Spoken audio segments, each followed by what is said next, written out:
এবং বাংলাদেশের যে রাষ্ট্র কাঠামো সেই রাষ্ট্র কাঠামোর মধ্যে স্বৈরতান্ত্রিক যে উপাদানগুলো থেকে গেছে, যে ফেসিবাদী উপাদানগুলো থেকে গেছে, তার কারণেই বাংলাদেশের জনগণ নানা সময়ে নিপীড়িত এবং নির্যাতিত হয়ে এসেছে। আমরা বারংবার বলে এসেছি যে বাংলাদেশ গত 50 বছরে যে শাসন কাঠামোর মধ্য দিয়ে পরিচালিত হয়েছে এবং বাংলাদেশের যে রাষ্ট্র কাঠামো সেই রাষ্ট্র কাঠামোর মধ্যে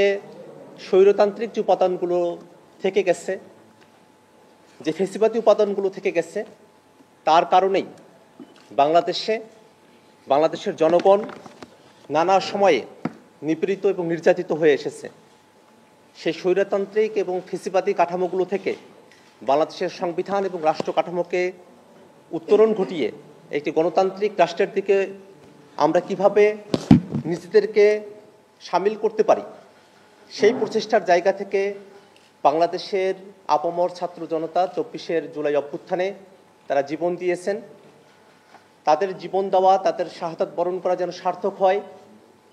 বাংলাদেশ যেন অতীতের মতো ফেসিবাদী এবং স্বৈরতান্ত্রিক শাসন কাঠামোর মধ্যে না থেকে গণতান্ত্রিক উত্তরণের পথে নিজেদেরকে সামিল করতে পারে, সে জায়গায় জাতীয় নাগরিক পার্টি এনসিপির পক্ষ থেকে মৌলিক সংস্কারের কিছু প্রস্তাবনা আমরা আজকে হাজির করেছি। মৌলিক সংস্কার বলতে শুধুমাত্র নির্বাচনী কোনো ব্যবস্থার সংস্কার নয়, বা আসন ভিত্তিক 2/3 সংখ্যাগরিষ্ঠতার ভিত্তিতে সংবিধান সংস্কারের মতো বিষয়গুলোকে আমরা মৌলিক সংস্কার বলে মনে করি না, বরং ক্ষমতার ভারসাম্য, জবাবদিহিতা এবং বিকেন্দ্রীকরণ, এই 3 বিষয়কে অর্জন করাই হচ্ছে মৌলিক সংস্কারের মূল ভিত্তি। সেই মৌলিক সংস্কারের মূল ভিত্তিগুলোকে যদি আমরা অর্জন করতে চাই, সেক্ষেত্রে সাংবিধানিক এবং রাষ্ট্রীয় যে কাঠামো আছে সেখানে কিভাবে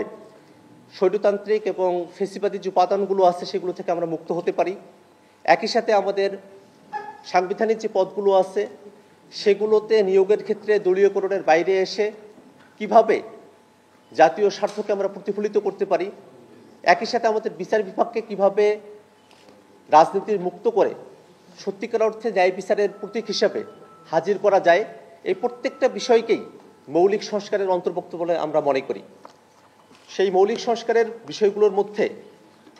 যে বিষয়গুলোতে অবশ্যই সংস্কার প্রয়োজন তার একটা রূপরেখা আজকে আমরা ঐক্যমত্য কমিশনে জমা দিয়েছি। সাংবাদিক বন্ধুদের কাছেও আমরা একটা কপি হস্তান্তর করব, আপনারা সেখান থেকে বিস্তারিত জানতে পারবেন। ইতিমধ্যে আমরা আমাদের প্রথম দফার কথাগুলো শেষ করেছি। আজকে আমরা জনপ্রশাসন সংস্কার এবং দুর্নীতি দমন কমিশন সংস্কারের বিষয়ে আমাদের মতামতগুলো এবং পূর্বেকার দিনের আমাদের যে অসমাপ্ত আলোচনাগুলো ছিল